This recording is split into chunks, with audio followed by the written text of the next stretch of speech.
That episode was a whirlwind.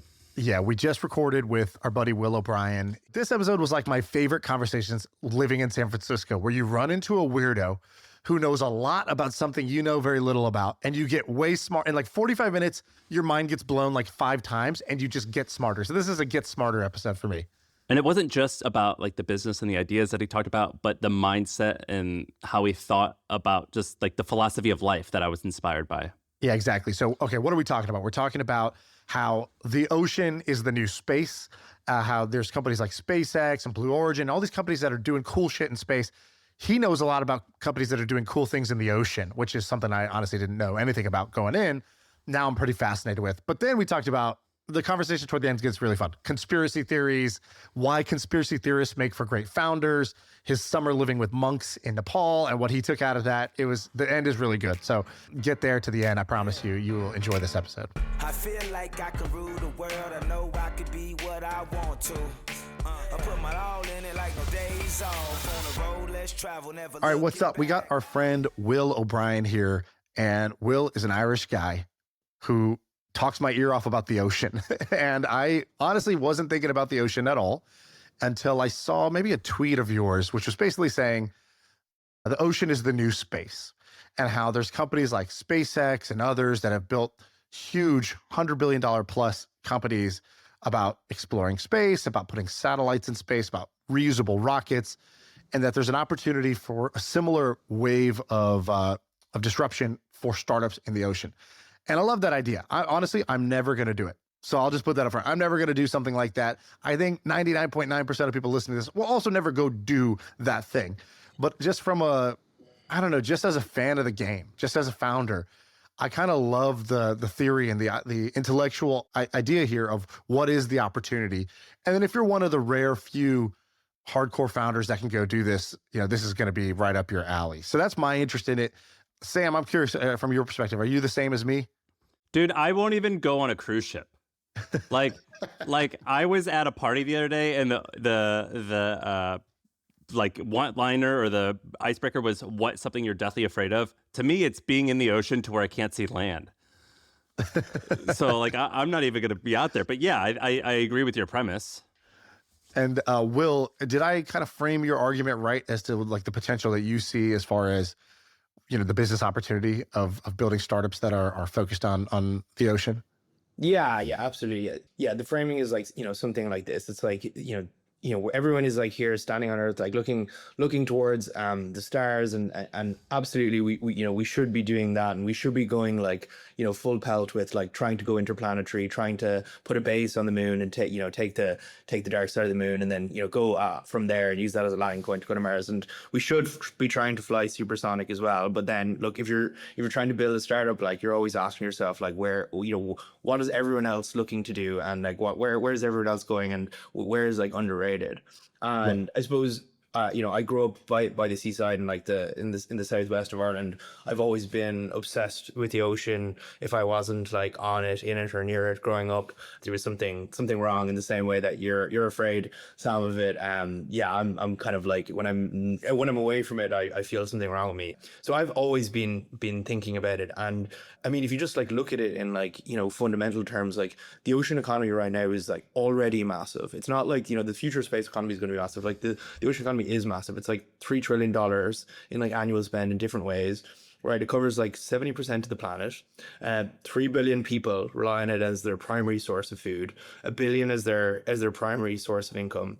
And then while we have like robots on Mars and these like low cost drones going in our skies, the technology like in our oceans like still pales in comparison. Like you look at like the ships that are out there today, like much of the technology is like very same and similar to like what we had years ago. The unmanned underwater drones are like pretty much like the same as well there. Like the kind of key core technology stack supporting like the key pillars of the ocean, whether it be transport, fisheries, defense, energy, biodiversity, all these areas.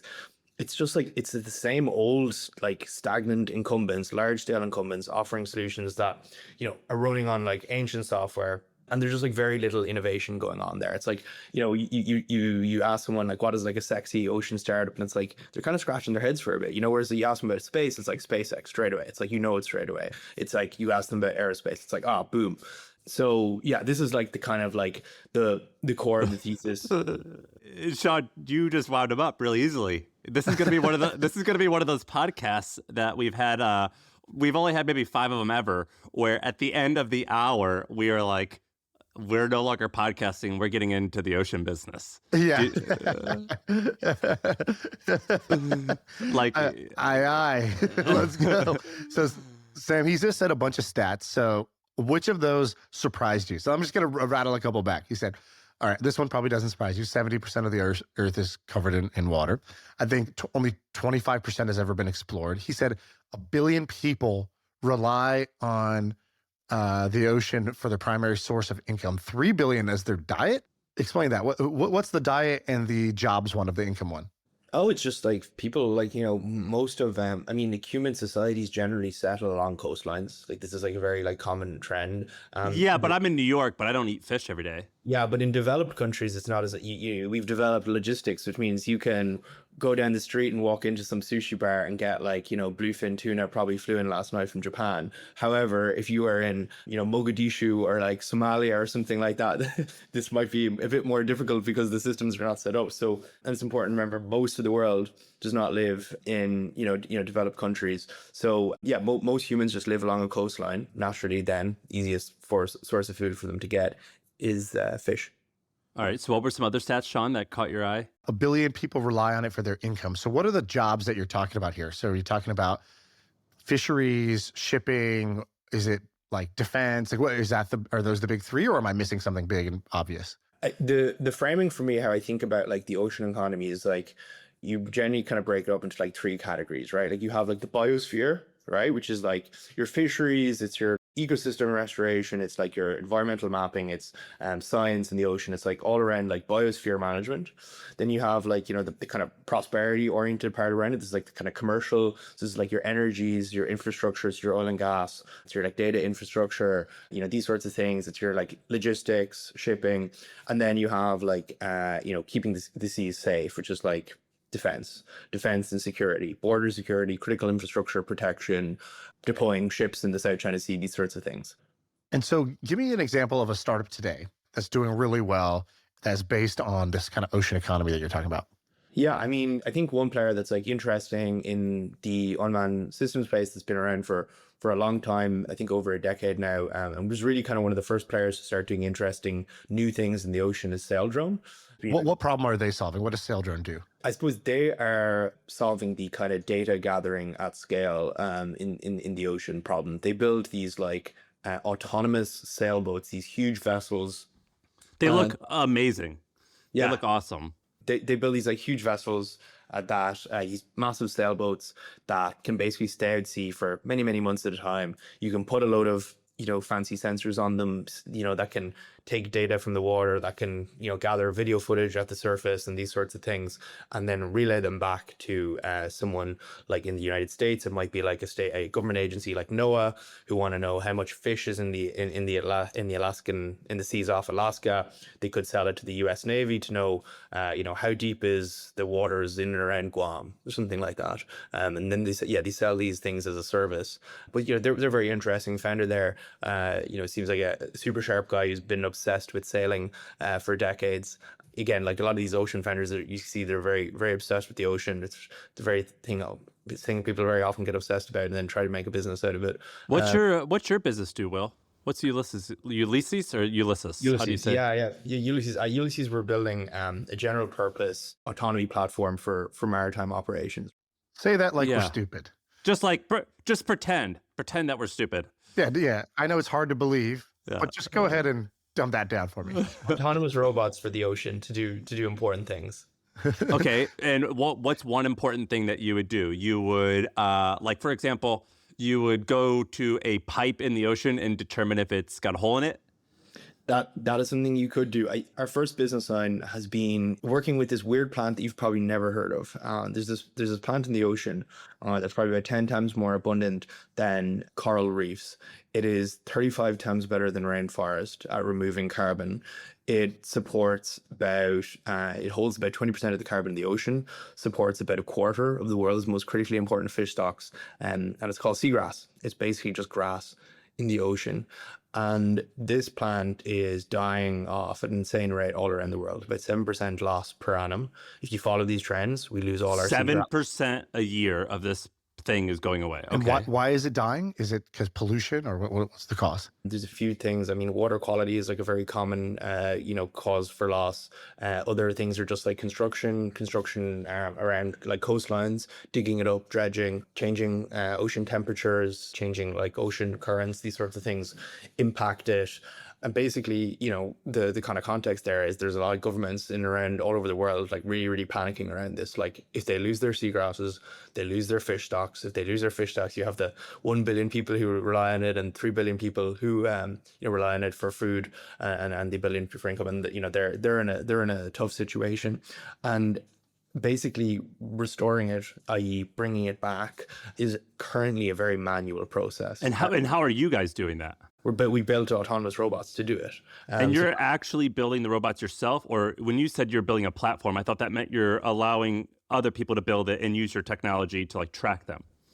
Yeah, so for this first use case, we've built a kind of custom robotic payload. Like when you're starting and trying to do something new, it's kind of important to kind of get, initial traction in a weird place. And I think if we just built something and hope that people would use it for something, if we just built the platform, which is like an underwater vehicle and a surface vehicle that dock together, we might have trouble getting traction.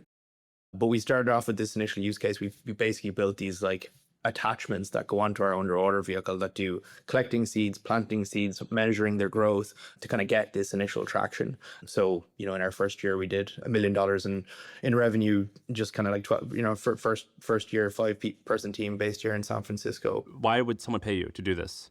So the reason people pay us is because it's a critically important like ocean ecosystem that if lost has these like very negative downstream impacts. Yeah, that's like one reason. Another reason is like lots of governments now around the world have implemented laws that restrict your ability to damage this plant. If you damage it, you have to pay someone to plant it. So they're paying us to plant it. It's compliance-driven restoration. So that's the kind of contract. We have a contract in Western Australia. We have a contract in Florida. We have a contract in Virginia, and they're all kind of for like these general reasons, either compliance-driven restoration or voluntary-led restoration. Sam, I put how important is seagrass into ChatGPT. Here's what it said. Seagrass is wildly important to the world. And then it basically says it captures carbon 35 times faster than rainforest, which I think he said. And then it says it's like a baby crib for the ocean. The seagrass basically is where small fish, crabs, seahorses, and even endangered species and turtles, they're born and they live early on in their life. And if lost, then you would, it says, lose the seagrass and entire marine ecosystems collapse. Yeah. Well, what's crazy is the mission check, like on board, amazing. You kind of skipped the headline, Shaan. He built a robotics business that in the first year, I think you said you only raised $2 million or something like that. So with only $2 million in funding, in your first 18 months of business, you did $1 million in revenue. Is that right? Yeah. And just 5 people as well. Is there something new about building like a robotics company today that lets you do it way cheaper? Like, did something change? Like, oh, we all use whatever. It's like when the Raspberry Pi came out, then it's like, oh, we can now have this little computer for $35 or whatever. Is there something that's made it a lot cheaper, or maybe just that there's more talent? What's changed? 3D printers has been huge. Like that's just like a game changer. It means just like the speed of iteration has gone up massively. It's easier now to get parts overnight as well, and just like get like sheet metal cut, and the cost of a lot of things has gone down like massively as well. Like with like the advent of like electric vehicles, batteries kind of went down massively, and a lot of electronic components with drones, the motors went down massively in cost.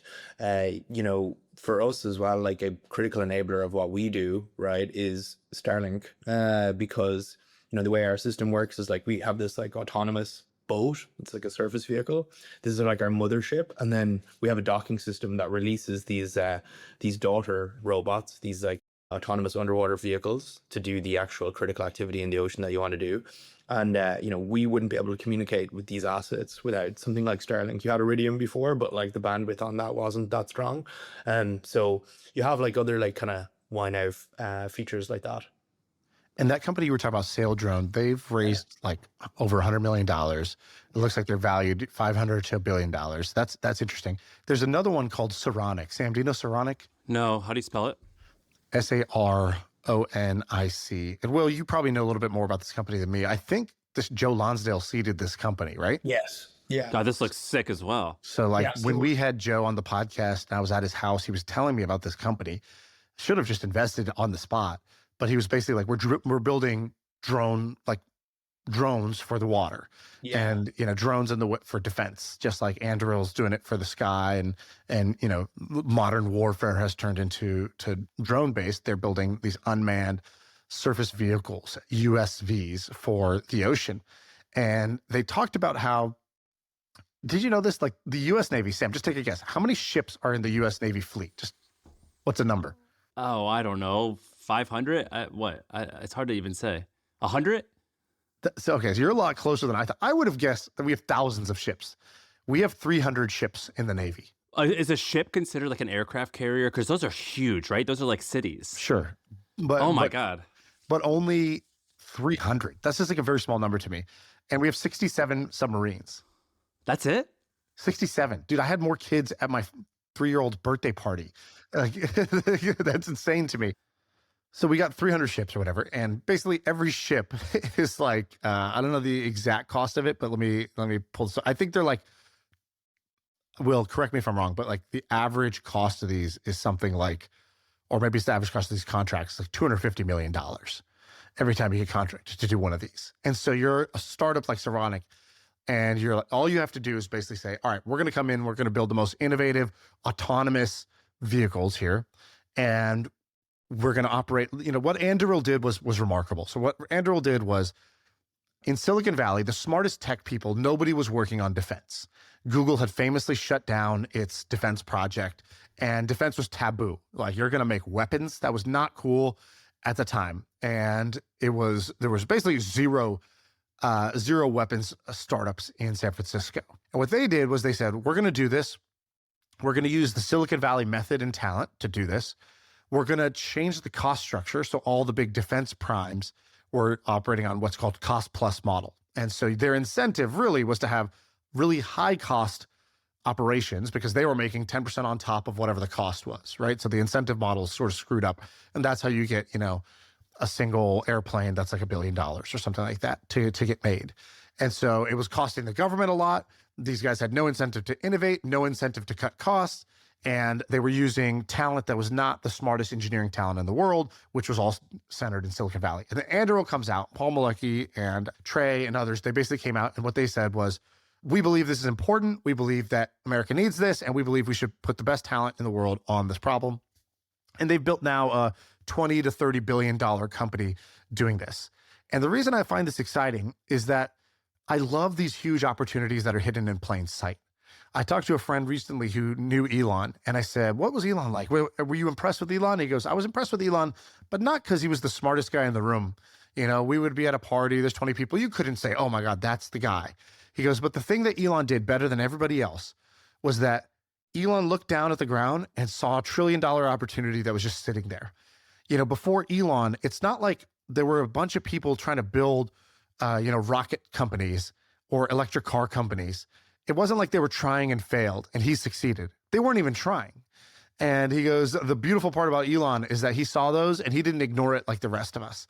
And that idea of let's go to Mars was there. It was available to all of us, and we were all blind to it. And so similarly, I think Anduril did that in the defense space. And now it looks like Saronic is basically doing that in the sort of ocean defense space, where, you have this combination of elite talent at robotics and AI and autonomy, and you pair it with this old industry. And I think you have a pretty unique window to build a very big company doing this. Yeah, like they're building I think of it like they're building the Humvees and we're building the Toyota Hiluxes, right? Like they're building like these like ultra fast, like defense focused like vehicles, and like they're gonna make the South China Sea a hellscape and make China not want to cross that that ocean and keep Taiwan safe if they keep going on the path they're doing. And they're doing like an incredible job at that. And then we occupy like a different niche. Like we just want like every single like day-to-day task that is like done at sea, we want it done like on our platform. And so like we want like all the servicing done by like Ulysses platforms and these sorts of things. There's like a lot of things that are making the ocean like very important in this century more than previous ones. Like warfare is a good example. Like every other single war we fought in the last like 3 decades until now has been like in a desert.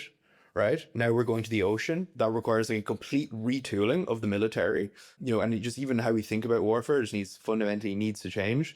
Like the climate question is ultimately an ocean question. Like the ocean is like the world's largest natural carbon sink. It is like where most of the life on Earth lives. It is, one of our biggest sources of like food in a world where like a population is growing and food scarcity is always a question.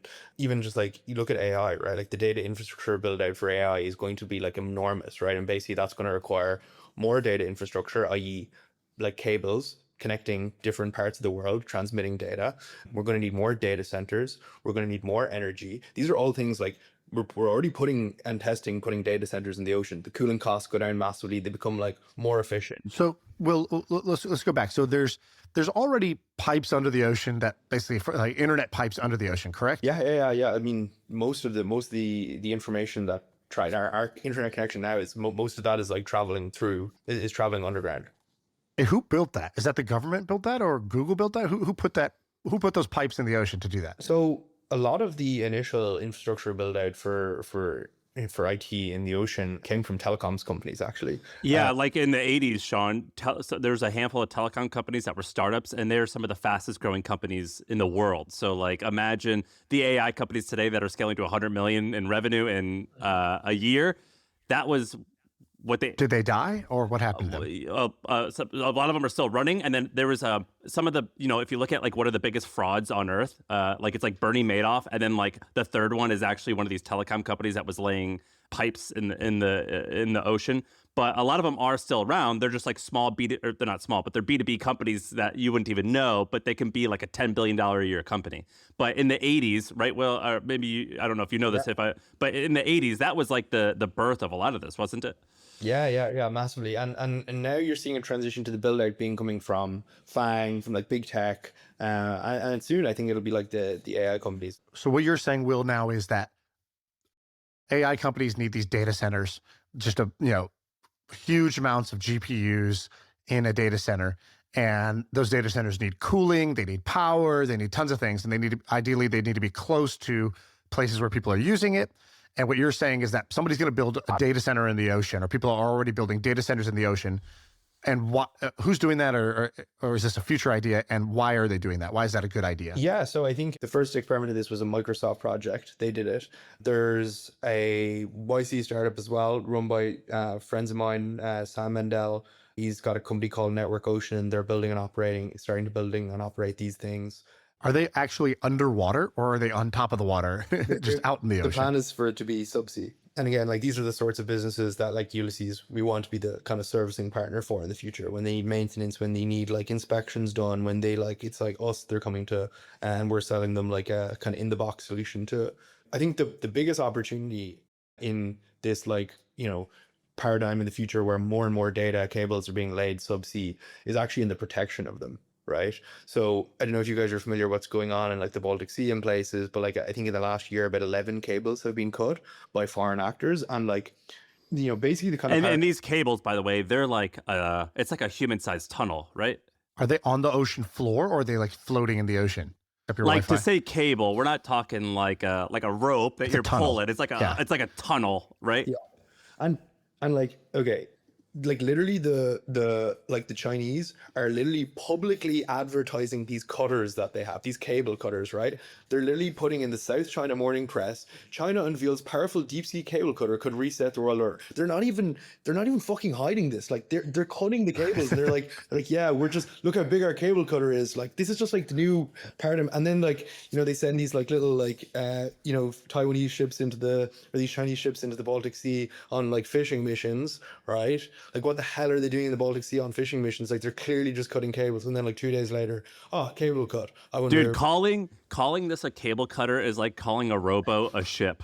You know what I mean? Like maybe technically it's correct, but they need to rebrand this, because what you're showing us is basically like a huge submarine Like I'm thinking like a clip. It's not scissors. Yeah. This is insane. So they're going down and they're cutting this. And what does that do? Like, does a country lose internet, or is it just damage it? Okay, I'll give you this vision, right? So these cables run between like military bases as well, right? And okay, let's say there's like a hot war breaks out in like the South China Sea, right? First target then is going to be like a military base in like the Pacific, somewhere like Guam, right? What if you want to like completely scramble what their understanding of and situation awareness of what is going on, you are going to be sending these subsea drones down there to go and cut the cables that is giving them like comms, that's giving them energy, and you're going to be like scrambling their airwaves with like electromagnetic interference, and that's how you're going to like just completely prevent like American military responses in the Pacific, right? But how many cables? Like you're talking to two dummies. How many cables does America rely on? There's like not actually that many, right? Like as in like there's like an insane amount of data that goes over them, but there's only about like 600 active. I'm so impressed that you knew that number. That's insane to me. So there's not a lot of redundancy, you're saying? No, not at all. Like they're very difficult to lay, right? And you need to respond quickly. So yeah, like I mean, there's like many critical things that rely on them, but like you're way better off defending them with unmanned water drones than trying to lay backup pipes down there and leave them undefended. You need to be persistently out at sea, like Sentry style, in the same way that like Anduril like have the started with these like border systems to like see what was coming in and over like the land border. Like we need the exact same type of systems out at sea, like permanently just sitting there on top of them. They need to be cheap so that you can deploy them massively at scale. The ocean is huge, so they need to be cheap to be scalable. You need to be able to see what's going on at the surface, and you need to be able to see what's going on subsurface. And that fundamentally, that's like the platform that we've developed. We have this like surface vehicle with a docking system that can drop an underwater vehicle, and we've made it like all about 10 times cheaper than anyone else. So like that's, Seagrass is like a nice place where we started.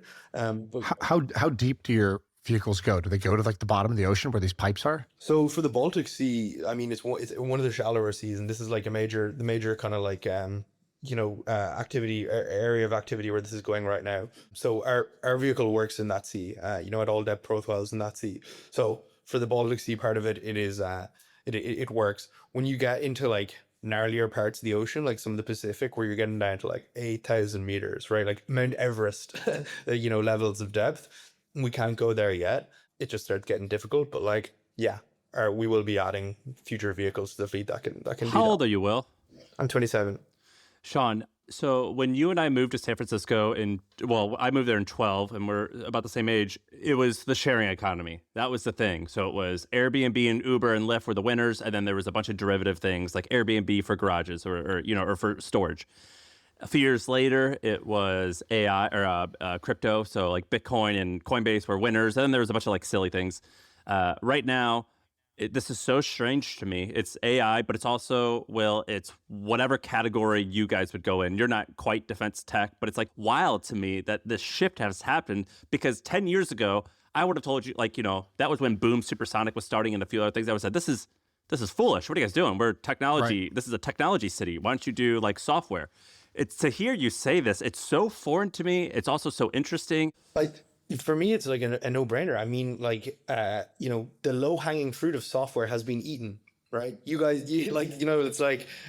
we ate it. In a same way that, like how many more CRMs are there? Yeah, exactly. It's like the boomers got cheap real estate. You guys got like B2B SaaS, right? Like it's like, that's like, and now it's like on us to do like something where like the next frontier is, which is like fundamentally hardware. And then like also it's like a no-brainer. You look at like the top 10 most valuable companies in the world right now. It's like 7 out of 10 of them have like a hardware, like an extreme like hardware component, right? Like the biggest companies being built today are hardware companies. And also in a world where you can just like vibe code overnight, like a CRM or a Salesforce, or maybe not Salesforce, but like a Calendly competitor. It's like, okay, well, is there really a moat in like these sorts of things anymore? It's like, you're right.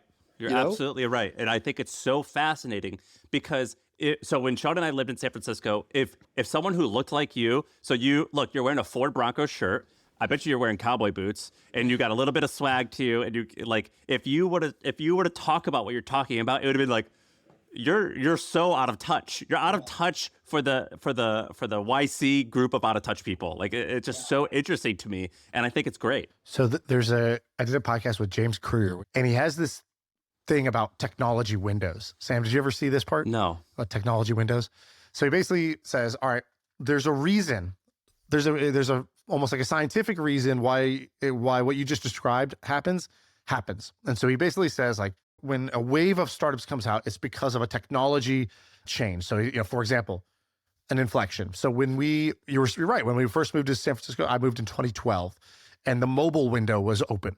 And that's when Instagram, Uber, Snapchat, like a bunch of companies got built that relied on you having a computer with you at all times, that had internet connection, that had an accelerometer, that had a map, GPS feature in it. And then all these companies could get built.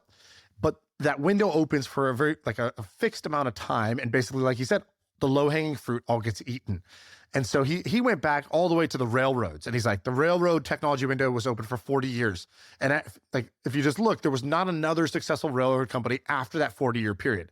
And because all the opportunities basically got eaten. Automobiles was 25 years. And so in a 25-year window, you got Buick, Dodge, Ford, Cadillac, GM, Chevrolet, Lincoln, Chrysler, all of it within a very short window. And then you had nothing for another about 80 years. And then the window reopened because of battery technology. And you got Tesla and Rivian. And so that was almost a new technology window around automobiles because the tech had changed again around batteries. And so he was basically saying, like, B2B SaaS has had a 20-year window, and now AI software, AI starting in 2016, and that's like the current window that we're in. And I would say, what Will is doing and what a lot of smart entrepreneurs are doing right now is they're in the technology window of AI, robotics, and 3D printing. And basically those three technologies have opened up the door to build new things that couldn't have been built 10, 15, 20 years ago. So this is what a technology window looks like. So just check this out. If you're on audio, you have to be on YouTube to see this, but I'm sharing my screen here. So it basically says, like, step one, the technology is invented and only the hobbyists are playing with it out of interest and creativity, right? And then two is the status moment. One of the hobbyists achieves status and wealth using the tech. So, for example, so this is like, Mark Andreessen on the cover of Time barefoot because the hobbyist internet guy became rich by building, the browser. And then this happened again with social networking. This happened again with Elon and Palmer Luckey and all those guys right now who've had their status moment where, Palmer was like literally like living in a RV building VR headsets for like $90 using spare parts. He was a hobbyist, and then the hobbyist got the wealth, the status moment when he sold to Facebook for $3 billion. And then, same thing with Elon. Elon was building in relative obscurity, both OpenAI. OpenAI was a nonprofit. It was relatively obscure for the first 5 years that it was out, that they were doing their thing. But now Sam Altman and Elon and Palmer again with Anduril have had a new status moment. And then there's what he calls knowledge diffusion, which is suddenly there's conferences, there's podcasts like this, there's newsletters, there's Twitter, where people are sharing ideas about how to do this, what's going on, and you get this explosion of stuff. And then competition floods, and then the new incumbents are born. And then the new incumbent regime takes over due to their defensibility. Like they build something that is defensible, maybe because it's hardware, maybe because it requires scale, maybe it has a network effect. And the technology window is 90% closed, and you'll only have a few exceptions from there on out. It's so funny, Shaan, and to meet Will, who's like in the thick of it, actually what you're describing. Yeah. Will, when did you start? Were you a hobbyist? And when did you start with doing what you're doing? Like, when were you messing around with drones or ocean tech? So yeah, I mean, as I said, I've been in the ocean, on the ocean, near the ocean since I was a kid, diving, surfing, whatever, wakeboarding, all these sorts of things growing up, but never had built in it really before this kind of scooter sharing startup thing popped off. I was working, in that. My co-founders all kind of had been tinkering and these sorts of things, but again, none of us had ever actually really done anything in the ocean, which I actually think is a massive benefit, right? Because none of us came in with these preconceived notions for how subsea drones should work. Two of my co-founders were building aerial drones in a drone delivery startup before, so they took a lot of the primitives from that. One of them had worked on self-driving cars, took some of the ideas from that. But again, I think there's definitely this like idea that I agree with, that like, to really actually shake up an industry, it's probably good if you don't come from it, because we came to it and like, we thought initially that we were going to be maybe using someone else's platform and repurposing it, but we looked at all of the subsea drones on the market and they were crap. They cost like, they were like, one of the ones we were looking at, which like actually had the specs that would have met what we wanted to do, cost like 500 grand. That's like a quarter of our pre-seed to do what we want. Like, it's like, and then like, our CTO Jamie, he just like went into a cave for a few days and just like came back with like a design for like a new type of like autonomous underwater vehicle, and then we like tested and we are like, oh shit, this works. Oh shit, it's like 10-20 times cheaper than like anything we could have bought. So it's like sometimes you just need like a new idea and like an autist to go into a cave, and then you can like change things. That's how all the great things, that's how all the biggest problems have been solved. This is like, I mean, all religions, like Muhammad went into the cave, like Jesus went into the desert, like all these like prophets, like they go off into the own and then they come back with like this like secret, and then someone else spreads the word for them, right? Like it's like St. Peter does it in like the Catholic Church and like others. So yes, this is a common archetype that that does work. Yes. You said something earlier about how 1 billion people rely on the sea for their food. Has anybody done, food or like tuna or salmon in a way? Are they doing anything interesting there with like, whether it's like lab grown or something innovative? Yeah. My friend's got a very, very interesting startup called Wild Type, which is like sustainable sushi grade salmon. So basically that's like cultivated seafood. So their first product, like what do you mean by cultivated? It's grown. It's not like farmed in or caught at sea. Like grown in a lab or grown? Like exactly, in this like industrial process. Yeah, they can basically grow cells and then put them together in such a way that it tastes like sashimi grade salmon. So, in the same way that Elon started off with like a sports car, right? They're starting off with like your sashimi grade salmon, the highest end salmon to get. And I've tried it. It's great. This is in San Francisco. It looks like a brewery. Yes, exactly. It's like similar ideas. I mean, look, breweries are like where so much of the like best kind of biotech innovation has like come like from people building like mass industrial processes for cultivating food for like a very long period of time. In fact, so you're telling me that someone is growing salmon that I can go and eat right now? Yeah. I mean, I got it through my friend. I don't know if they're in stores yet. They're still undergoing FDA approval. But like, none of these nasty heavy metals or microplastics in them. It's reducing pressure on fish stocks. This is good stuff. It doesn't have any of the nasty like parasites that you get in some of this like farmed salmon as well. So yeah, definitely. I think things like this will be important. Holy shit! This is crazy to me. This is crazy. Is it like the lab grown meats where it's like $10,000 an ounce? It's like you either have the cheap thing like Beyond Meat or Impossible Foods, but it doesn't taste great or it's not good for you. It's made with a bunch of chemicals, or you have the real thing, but it's super expensive and so nobody can afford it. Well, I think given that like my friend shared it with me that it's not that expensive, but it's you're not that good of friends. No, exactly. Yeah, Arie. But I think this stuff is like sooner than we think. It's around the corner. Wow, these guys did $100 million Series B in 2022. That's pretty crazy. What? What else is cool? Will, tell me everything. What the guys like you are into? Like some more ocean shit. Some crazy ones. Yes. Yeah. Okay. All right. This one is wild, right? Buckle up. Okay. Ocean treasure hunting, right? So there is actually hundreds of wrecks out there in the ocean today that potentially have like more than $1 billion on them, right? Like gold bullions that like the Spanish were bringing back from their conquests, and then they got hit by a storm, or these sorts of things, right? And there's like probably thousands that have like millions of dollars of fines in them, right? So governments, the source governments, so like the Spaniards, the Portuguese, still have claim on these things. However, there is precedent in history for you to do these kind of like profit sharing agreements, where it's like, if we find that and we give you back all your artifacts, we give you back everything, but we sell some of them, can we keep some?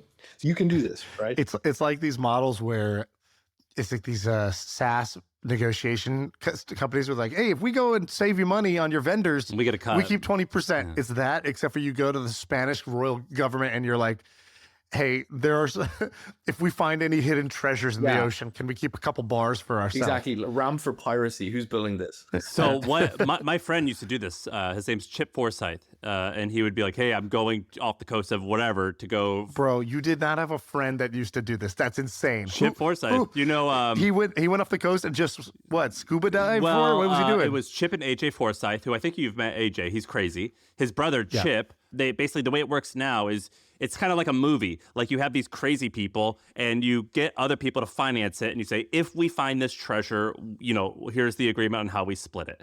And they would go off the coast. They would somehow narrow in on where they think it is. They would spend a week trying to find it, and most of the time you don't find it, but occasionally you hit the lottery. Is that right, Will? How it works now? Pretty much, yeah. So there's like fundamentally two parts of like a mission. It's like, or three parts. There's like you know, the pre-mission, negotiating, or like, you know, looking through historical records to see like where we think it could be, you know, kind of scoping it out, and also getting permission so that when you do the recovery, you have like some chance of being able to hold on to it. Then there's like this kind of scouting where you're actually on site and you're doing like scouting, and you're like basically using sonar to scan the seabed and understand what's there. And then there's like recovery where you're bringing out these like gnarly like JCB style ROVs and remote operated vehicles that go down and just like dig it all up and bring it back up, and you have your party. That's it. And is anybody doing this? Like, do you know someone who's like made like $10 million finding treasures in the ocean? I know some people working on this that haven't like really shared their plans publicly yet, so I won't like share, but there is like some exciting developments coming in this space that we may or may not be helping with. Did you say there's 3 million shipwrecks at the bottom of the ocean? So I'm not sure specifically on like a total amount of shipwrecks. I wouldn't be surprised if there's like that many shipwrecks, but there's like hundreds that potentially have billions on them. Wow. Okay, that's crazy. insane. What else? So I'll give you like a banger quote, right? There's this like Canadian billionaire called Russ who had this quote a few years ago. He said, "Give me a tanker of iron filings and I will give you an ice age." Right? What he meant by that is like you can actually alter like the kind of weather of the earth by like dumping iron into the ocean, right? So basically like many parts of the ocean are low in iron. They need more iron, and if you add iron to these parts of the ocean, you stimulate like algae growing at the surface. Algae then draws down carbon, and then the fish eat it, and then the fish die and they fall to the bottom of the sea, and then so the carbon goes from the air into the bottom of the ocean, right? So this is like generally good because we have too much carbon in the atmosphere. We also want more fish, but you need to balance it because you don't want to put too much in and then just like there's too much salmon, and then there's like salmon take over like a certain like ecosystem which is maybe like not good or something like that. Or there's basically when you're doing stuff in like with ecosystems, it's very like difficult to predict how things are going to pan out. So you need to be careful. So this dude didn't do it that carefully. It went out like off the coast of like Vancouver, partnered up with these like Native Americans and just did like this experiment where he just like basically dumped off a load of iron filings, removed through his quantifications like thousands of tons of carbon. Off the coast there that year, they had like the biggest like take of salmon ever as a result. But the kind of desal authorities did not like his experimentation, and like the Canadians equivalent of like the CIA like busted his home, and he got like a warrant, and he got in a lot of trouble. So people haven't really done it since then because he kind of got like he was the kind of first crazy, maybe like the first hobbyist to do something like this at scale. But I think there is going to be like $1 billion company built in like marine geo-engineering of some description. There's this so I'm Catholic, so it's like there's this like a lot of my beliefs around like my environmentalism and stuff like that comes from like this Christian notion of stewardship, that like we should like look after our lands and our seas because it's like our duty to. And I think this is like kind of like where we're going with like how we manage the climate. Like climate used to be this kind of let's like avoid the worst case scenario, and it was just very like kind of like let's like stop emitting carbon. But like I think there's like a more interesting idea of like this like stewardship, I think, of environmentalism, where we actually just like control, we steward the planet, right? We take control, we get involved, solved. Someone like Augustus at Rainmaker can make it rain when we want it to rain.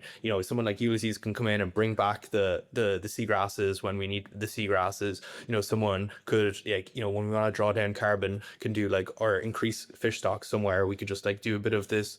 I think we're gonna have to build these tools, right? Because we need these in tandem with growing the size of the economic pie if we want to keep doing that. We don't want to just shut down the economy. We don't want to just stop doing emissions altogether. It's important for us to have these other kind of compensatory mechanisms.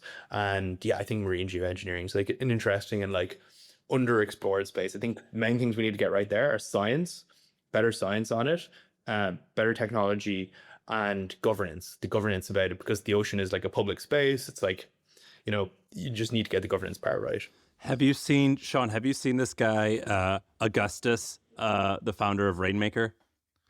Incredible mullet. Yeah, oh my dude, God. So there's wow. this whole cohort of people of which Will appears to be one of the class presidents, where there's this they're very strange. They don't fit this stereotype when you think of a tech entrepreneur. They're kind of manly men, or they're not this engineer typical thing that you and I grew up with, Shaan. There's something about them that is different, and I can't tell if you guys are going to take over the world and be billionaires, or if you're going to go broke. But it's only going to be one of the two. Do you understand, Shaan?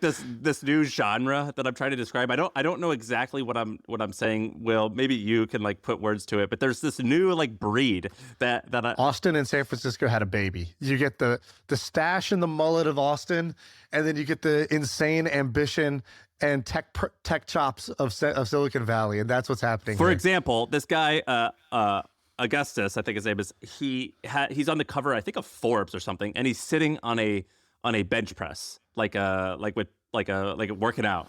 That is not something that Brian Chesky or Travis Kalanick would have done in 2012. I think it's emblematic of of kind of the evolution of the technology industry, though. I think we began as this kind of hippies that found computers, with people like Steve Jobs. We were actualizing on the axis of the spiritual realm, and then it was you had people like Bill Gates and Zuckerberg, who were just nerds, actualizing on the sense of mind. They were smart and nerdy. And now you have people who are openly flexing on we're actualizing on the sense of the body, right? We're becoming strong, and you have this full integration of mind, body, and spirit. And it's no wonder that this tech becoming fully actualized on all of the axes that a human needs to develop on is happening at the exact same time, where you have Elon, who is chief tech bro in the fucking White House, right? These things, this is no coincidence to me. It's tech has found its voice. It's found itself. It's self-confident, and it's ready to actually change the world now, because it's spiritually aligned. It's mentally we're smart, and we're now a strong group of people as well, who are taking health and fitness seriously. And it's this is why I think we're at the most interesting time in technology right now. I like that. Poetic. Last night I watched a clip of the final scene of Ratatouille. You seen that, Sam? No. It's a great movie, and the final scene of Ratatouille is the critic who's the most fearsome critic in all of the town, writes the review about the restaurant where the rat has been cooking, and he just gives this beautiful monologue. Maybe the most beautiful 4 minutes in all of film is the last 4 minutes of Ratatouille here, the monologue. Will, I think you're up there with the last 4 minutes of Ratatouille there, with your mind, body, and spirit analogy for tech. I think that's kind of amazing. I've actually heard that before with just the technology part of it. So it's you had the initial, the bicycle for the mind. So you had Steve Jobs talking about how computers will enable creativity. And then you had, sort of AI. It's we gave computers a brain, and now they can think for themselves. And then with robotics and self-driving cars, it's we gave the computers a body so they can move around and pick up things and do things. And I like how you extended that to the entrepreneurial will has grown in that way. Look at Bezos and Zuckerberg; they're getting jacked. They're doing TRT. They look this is I think that's true. Emblematic of the spirit is in technology now. It's you have the one of my favorite podcasts besides yours, the Tech Bros, and what Jordy and John are doing there. It's they're the technology brothers. They're leaning into the fact that they're tech bros. That used to be a slur, right? Now it's oh, I'm confident in it. I'm like, I'm owning it. And they're like doing these like hilarious promo videos of them like sipping Dom Perignon. Like, it's like, there's like a confidence and an air of like, okay, let's do it now. You know, we're not going to be like at like the events and functions anymore, kind of lying about what Yeah, we're you're doing. not neutered. Dude, listen to neutering this. yourself. I got an email from this guy named Jamie at the Wall Street Journal. So Jamie is a reporter for Wall Street Journal's style team. And he, listen to this. He goes, I'm writing a story about tech guys embracing Western wear, so basically cowboy clothes, in the past recent years. And I want to write about how the tech bro uniform has changed from quarter zips and Allbirds to denim shirts, cowboy boots. And like when I saw this and he said tech bro, I was like, Dude, that's amazing. I was like, I don't think I could talk. Like, this is not going to be. Also, life win that he thinks you're the expert to go to, right? Yeah, life win. But I was like, I'm not exactly in tech, but that's amazing that you think that I am a fashion influencer officially. No. Yeah. Reply, mission accomplished. Yeah. Dude, that's amazing. And you're right. Like, dude, is there any difference? You know, the first time you saw Zuck doing MMA, do you remember when that video came out? Is there any difference between that video and the first time you saw like a Boston Robotics or Boston Dynamics like robot dog getting kicked and like jumping around and like doing backflips and shit? Like, there's no difference between the two videos. Yeah. It's the same It's video. one of those to me. days that everyone remembers where they were when they saw it. It's like, wow, I didn't know the robots could do that. That's how I felt watching Zuck. That's how I felt watching the Boston Dynamics robot. Well, one of the last questions. Can I invest? Yeah. Yeah, great. Okay, cool. Because I think this is awesome.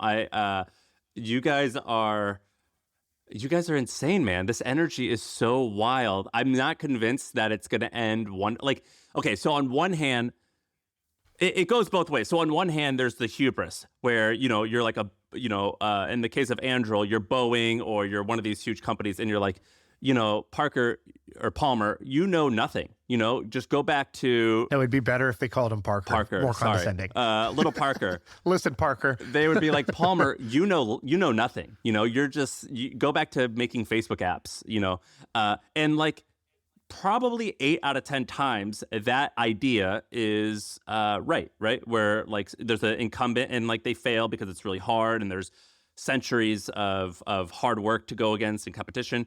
And so that's the same with you, and I would have to imagine, where you have these young, really smart people who have no experience. And is this the 10% of the time where you guys are just going to take over the world? Or is this another time where someone's going to be like, look, this is exactly what you told you. It does not work. All right, listen, that guy, John, that guy who said, give me half a tanker of iron and I will give you an ice age. Here's what I say. Give me 100 mullets and I'll give you a 10X portfolio. I just need Will. I need Augustus. I need Palmer with the mullet, right? 3 mullets. I need 97 more mullets and I'll give you a 10X return. Okay, give me the fund. I'll find the mullet for you. You find the mullets. Like, I don't know enough to know if this is achievable or not. Oh, I definitely understand that feeling. Yeah, for sure. I'm not qualified to judge the feasibility of something, but I think in general, it's not about any, if anybody who's doing a startup like this thinks it's a sure thing or a sure bet, you're nuts, right? Like, right. You're going to have to perform a miracle, right? And that's okay. The important thing is, oh, wow, we took a portion of our brain power that was otherwise going to be building X or working at Y company, working at Facebook, optimizing, ad clicks, or starting a company that was going to be doing, B2B HR, whatever software. And instead, now we peeled off a portion of that talent, and now we sent, 100 mullets at these problems. And I think that's the winning strategy, is 100 or 1,000 shots on goal like this, and then the winners will obviously emerge. Well, I can assure you what we're doing is very real. You wouldn't have $1 million in our bank account without it. We wouldn't have done all the things we've done in the last 5 months. If you want to come here to San Francisco and see some real robots in Ocean, the door is always open, Sam. Same for you, Shaan. I got to ask you 2 quick questions. Number one, seagrass seems so random. And if you started this company, you might have thought, oh, I'll do drones like for warfare. Yeah. how did you arrive at the seagrass thing? Was it instant? Was that the initial idea, or did you do some discovery to figure that out? It was the initial idea. I came to one of my co-founders when he was on a surf trip, and he kind of, the same ones who went into the cave and designed our AUV, heard about seagrass and went into a cave and like went deep on seagrass and came back to us and presented like, this is a very interesting space. And we kind of, he heard about seagrass on a surf trip from who? A marine biologist friend of his who was working on a guy out in the wave. Yeah. Dude, this guy, this co-founder is absolutely carrying your company. Yeah. This guy built the tech and figured out the go-to-market. I love it. Yeah, he's the, he found the kind of, he was the one who brought seagrass to us, and then myself and my other co-founders kind of put it together and like, this is what the business probably should look like. But then, we kind of went out from there into other areas, and like, you know, like I think any brilliant company finds a local monopoly to build in first, somewhere where there's nobody else doing stuff with technology, where it's a great time and nobody's ever heard of what you're even doing initially, and it's a pretty big market. You can, bring cash into your business as like a lifeblood, and so it's been a great place for us to start. It's like the best place for us to start. Nobody's ever heard of it, so I think that's always a good place to start off on. And then yes, we're going to use that as a kind of launching point to do other interesting things in the ocean. Who do you admire, Will? Who do you want to be like? Steve Irwin, probably. Dude, motherfucker. I was going to say this earlier on. I go, you are Steve Irwin. I knew you got C vibes, hardcore, man. You got any khaki shorts on right now? Not right now, but we have a picture of him up on the wall here. Oh, you scream Steve Irwin. You have Steve Irwin vibes through and through. Yeah. No, he's I'm hopeful I get the Irwin family on the Ulysses train at some point. We gotta holler at Bindi Irwin. That would be great. Robert Bindi's as well. I love those guys. Yeah, Robert as well. Look, Steve, I think is like, and it's so funny. People say Steve on a podcast in the tech. It's like Steve Jobs. It's like, for me, it's like Steve Irwin. You should have just said Steve at the beginning and then let us fall into your trap. Dude, Shaan, there's this famous video. I know you've seen this, Will. There's this famous video of it's Steve Irwin and his wife. What's her name? I forget her name. And anyway, there's an interviewer who asked Steve, like, you don't seem like you care. Sam. Just look what's on my screen. Just look what's on my screen right now. Oh, there it is. Thank you. Just look what I was pulling up because I love that clip. I'm with you, brother. I love this clip. I love this clip. Play it. What good is a fast car, a flash house, and a gold-plated dunny to me? Absolutely no good at all. I've been put on this planet to protect wildlife and wilderness areas, which in essence is going to help humanity. I want to have the purest oceans. I want to be able to drink water straight out of that creek. I want to stop the ozone layer. I want to save the world. And money's great. I can't get enough money. And you know what I'm going to do with it? I'm going to buy wilderness areas with it. Every single cent I get goes straight into conservation. And guess what, Charles? I don't give a rip whose money it is, mate. I'll use it and I'll spend it on buying land. This is how every man should be, by the way. Like, you're passionate about something that's good for others. And like his wife's just like eyeing him. And that's one of my favorite clips of all time. Yeah, it's and so I think the traits in him that I admire is just like this like raw passion. It's like this like unbridled passion. It's like this like nonsensical passion. It's like, you think I'm going to have a conversation without a microphone? No, I'm going to put a microphone there. I'm going to record a podcast. I'm going to record a podcast every day. And I don't give a rip who's listening because you know what? I'm a podcaster and I'm going to podcast my ass off. It's a whole lot more lame when you're not talking about like saving the earth. You know what I mean? Yeah, I know. Like, I tried. Like when we're talking about like conversion rate optimization or B2B. Dude, in fact, Will, we kind of, my generation and the generation before me, we what do they say? Hard times create, like we need hard men to create soft times. That's what I did for you. We went and did the B2B software stuff so you guys could do this fun, amazing stuff. So really, you're welcome. Thank you.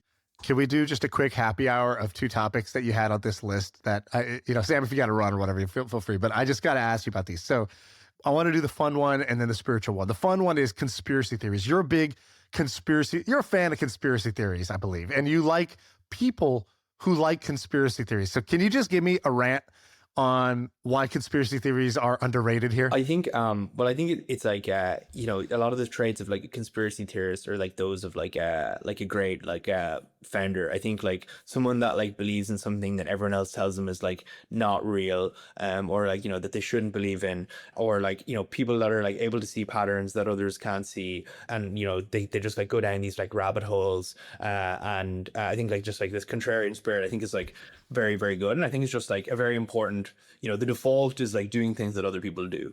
And so I think it's very important to cultivate an ability to see the world differently, I think. Isn't it funny how contrarian is this like really positive description and conspiracy theorist is like this like negative description? You know what I mean? It's the same thing. I just think it's very important to, you know, have weird ideas and take them seriously, right? Like if we just had heard the seagrass idea and just like rubbished it, you know, I don't know what the hell I'd be doing today. You know, it's like you need to take something weird and go with it. So like I don't believe like to blindly believe every report of telepathy and nonverbal autistic children, every like late night UFO sighting, but like I refuse to dismiss them outright. And I think, you know, history shows us that breakthroughs often happen at the edges where people are curious enough or foolhardy enough to investigate the unexplainable. So it's like whether it's like Christian mystics, you know, who swear by miraculous healings, or physics experiments that like challenge our understanding of space-time. I think it's very important to like lean into these weird things and ask what if. And yeah, I think conspiracy theories are just kind of like fun as well. They're like kind of like horoscopes for dudes. So they're like if nothing else, like they're just like it's just like a fun thing to kind of like spend your time reading about. On here, you talk about aliens. We were with Joe Gebbia recently, who's like the 90th richest person in the world. And I was like, Joe, look, you're worth like $10 billion. Like if there's Illuminati, like you are either in it or you're friends with the people in it. Tell me one thing that like you guys talk about. And he looked at me, he goes, aliens are real. And he went on a big, he had a big diatribe on his passion for like, you know, UFOs and aliens and how he absolutely is on board with them. 100%. Is on board with them? He came off very passionately, like it is absolutely a thing. And the funny thing is, if you meet Joe, he's a serious dude. Joe doesn't just say wild shit for wild shit's sake. You know, Joe's not like, oh, he's a kooky billionaire. No. Joe is like an extremely principled artist. He is a very serious individual. And so for him to say something like that, it's not like you don't discount it with the same discount rate you would if John McAfee was the guy saying it. You know what I mean? If your readers want to go down this rabbit hole, the best website I recommend going is a website a friend of mine runs, uapevidence.com. Is there any other dope conspiracy that I should go look at? A rabbit hole that would waste a nice 5 hours of my time? I think less of a conspiracy, more like wacky, weird rabbit hole you need to go down is you need to listen to the Telepathy Tapes podcast. I have, and I love them. What's what is this? Is this like I can read your mind?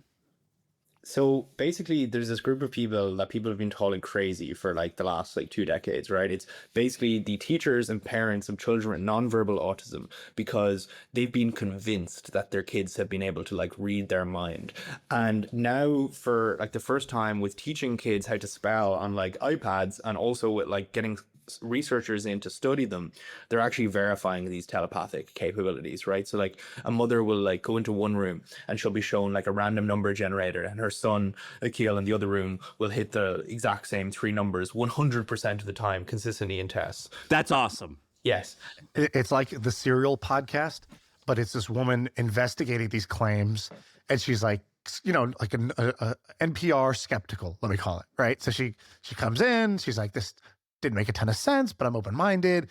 Is she turned? I didn't finish the whole thing. I listened to probably the first 2 or 3, but I was listening to it while I was going to sleep, and I just had some like wild nights there. So I decided, all right, I need to only listen to this, you know, not falling asleep if I'm going to do this right. But by the way, Will, did you walk away from that, you know, half convinced, 3/4 convinced, totally convinced? What did you walk away? Well, I was going into it already with some sort of like priors that I thought that like consciousness isn't local to the brain. Like we like to think that like our brain is this kind of like DVD player where like consciousness is playing and it's like being played to us, and that's how we experience things. I think we're more like, I always kind of thought, and for different reasons, that we're more like a radio antenna. You know, you have these stories of people like their son dies in an accident and they just know something's wrong, right? They just like know, right? Like there's like the, you know, every family has these stories of like death or like something bad happened, and they just like knew. They woke up in the middle of the night and they're like, I couldn't sleep then after that, and then they wake up the next day, they hear about this awful accident or something like that. Or you have like, there's like knowingness and these other things like just like telepathy, twins telepathy and stuff like that. And there's like this world of parapsychology, which is like the study of these kind of psi phenomena. There's like actually very reproducible experiments in it, like the Gansfeld experiment, which, if you allow me to go on this like very short rabbit hole, but like the most reproducible experiment in this field is basically you take two people, you put them in like two separate rooms. These could be twins, these could be a husband, wife, they could be two artists, they could be two people who don't know each other, different settings. And basically you give me a picture and you give, and you're the receiver then in another room. And I'm in one room and I'm talking about this random picture I've been given. Let's say it's 1 in 4 different pictures. I get a picture of an elephant. For 5 minutes, I talk about elephants. I saturate my brain with Africa and wild animals in savannah. You're in the other room, you're listening to white noise, and you're talking basically about what you're sensing, feeling that they could be about. And then at the end of the 5 minutes, I stop and you get replayed what you were saying to yourself for 5 minutes, and you get the 4 random images and you get to pick one of the 4.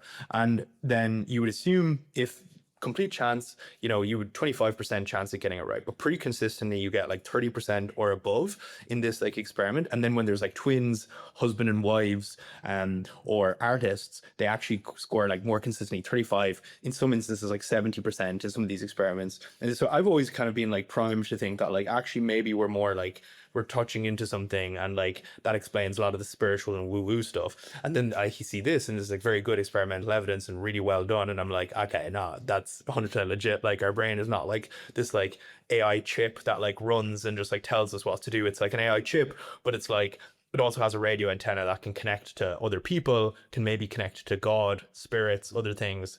We don't really know. Dude, I'm so bummed that I grew up in the B2B era of startups. Yeah, so bummed. Well, I wish I was 10 years younger. You were 10. I wish we could have hung out. Dude, let's grab some beers. I went to a bachelor party this weekend, and everybody on it was a bachelor party where the bachelors and the bachelorettes were both doing it together, basically as a party together. And the bachelorette side was so cool. Like every single one of them, just those tattoos that aren't like filled in. They're just like, it almost looks like a pencil sketch. Yeah.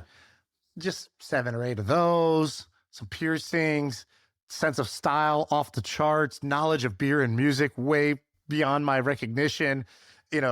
Sexuality was a total spectrum. You never knew who's dating who. Anybody could be dating anybody in the room. It was insane.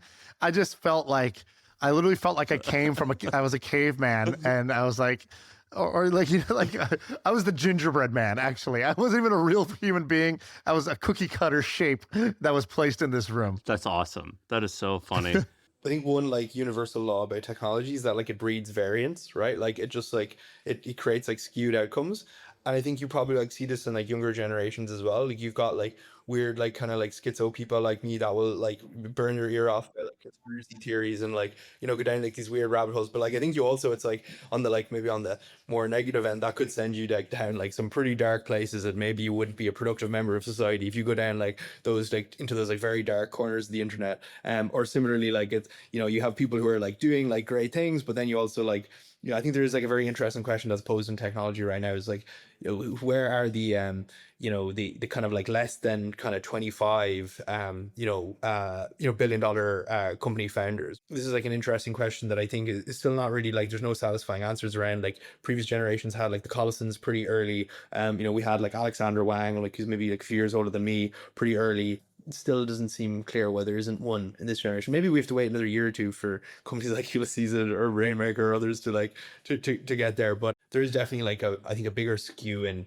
both the ideas that young people are interested in today. I think that's like broadly just like downstream of technology. Are you going to become an American? I think I'm on the green card path. Yeah. My last question was the spiritual one. You said you lived with Buddhist monks in Nepal, and for a summer, you learned a lot. And one thing I liked, you said, I couldn't come around to their view, which states that 0 desires leads to enlightenment. And then you said like, you wanted to be action oriented and do something with your life rather than sit and sort of renounce everything. And then you said something like, I came to explain my 5 desires or 6 desires. Can you just give me the quick story on your summer with the monks and then what you landed at? Yeah. So yeah, I just, kind of want. I just had heard that you could do this, right? You can actually just like find a monastery to like basically put you up if you teach them English. So I did that. Found a monastery in Nepal that would like put me up. It's pretty rural, a few hours outside Kathmandu. Went there, flew there. I taught myself to teach English before. I came over, was teaching them English, and then like in the downtime was like able to speak to some of the older monks who had like good English and like ask them about their ideology. Because there's just 5 monks with like a thick Irish accent speaking English out there. They're like, yeah, I learned from an expert. Wild actual segue. I was out running in the middle of Nepal one day, and I bumped into a dude who was wearing a Galway Bay 5K t-shirt, and I was like, sorry, now you might have like no English, but I was like, where did you get this like t-shirt? Like, this is like, we're near where I'm from. And he was like, had like kind of like an Irish accent. He's like, oh, well, you know, I actually work with an Irish guy. He has like an orphanage and like a charity out here. And I was like, oh wait, like, what's this like Irish guy's name? The Irish guy he named was like the one Irish guy that my neighbor, who's like my mum's friend was like, my mum was worried about me going to Nepal. She was like, well, you know, you need to have a contact in Nepal when you go over there. You know, I was like, and it's in my neighbor knew a guy who's in Nepal who had a charity out there. Anyway, like this random guy I met in this like tiny village worked with him. So this is like, you know, there's like Irish people everywhere. Everyone's just talking like kind of like all these monks are like little bit kind of. I boxed the. They're like, you'll do nothing. I boxed the bullocks off them. Yeah. You'll do nothing. Literally. There's Irish people everywhere. We have people everywhere. That's like the kind of moral. Is that what the monks are saying? We didn't come to take part. We came to take over. All right. So sorry. So you go there and you're continue. I'm curious about their religion. I'm asking them questions about it. But one thing I just couldn't get over was like, you know, they don't believe in desire. Like they believe desire is like what leads to suffering. If you desire for something, then you're creating a contract with yourself to be unhappy until you have that thing. And I'm just like, dude, I'm very like American dream pilled. I'm like, you know, I should want for things. But I can see how that can go wrong as well, right? Because that leads to like, you know, keeping up with the Joneses type lifestyle, or maybe like, you know, kind of like, the fatties on the chair at Walmart kind of like thing, you know, like that's like probably like when it goes like maybe like too far. So, hey, you better watch it, Will. That's our demo. Yeah. You better watch what you're saying. No, sorry, you're not that fat, Sam. So anyway, so that's why I can see where it can go wrong, right? But I did think there was like an essence of truth in there where it's like maybe you should like actually try to trim down things as little as possible. And I had this like bizarre experience where I went and did Everest Base Camp afterwards, and I was thinking a lot about like the things that they were saying to me.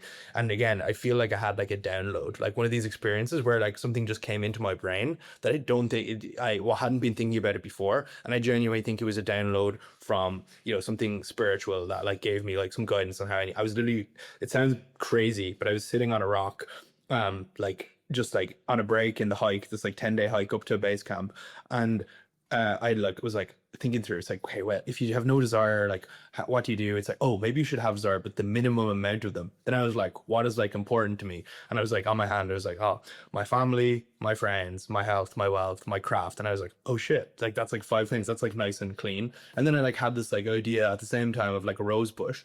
Like rose bushes, if you like leave them go unkept, they basically just grow like briars and they go thorns, and the flowers don't really grow. You have to like cut them back to let the energy go back to like the rose.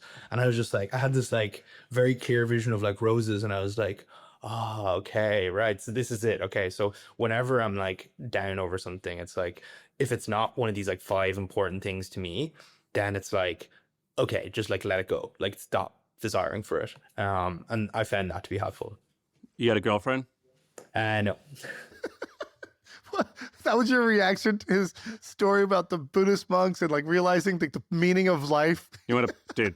You telling me an Irish guy with that in his Tinder profile isn't just going to destroy the whole city? Give me a break. Saving the world, saving the world's seagrass. Former monk. Sam's 5 desires: family, health, wealth, fitness, and will. those are Sam's 5 desires. This is so good, right, man. You're the best. Will, this is awesome. People should check you out where on Twitter. You're Will O'Brien. What's your handle? At Will O'Brien, WILLOBRI. Okay, great, and good luck with the company, man. Thank you, dude. Thank you. All right, that's it. That's the pod. Thank you. I feel like I could rule the world. I know I could be what I want to. I put my all in it like no days days off. On the road, let's travel, never looking back.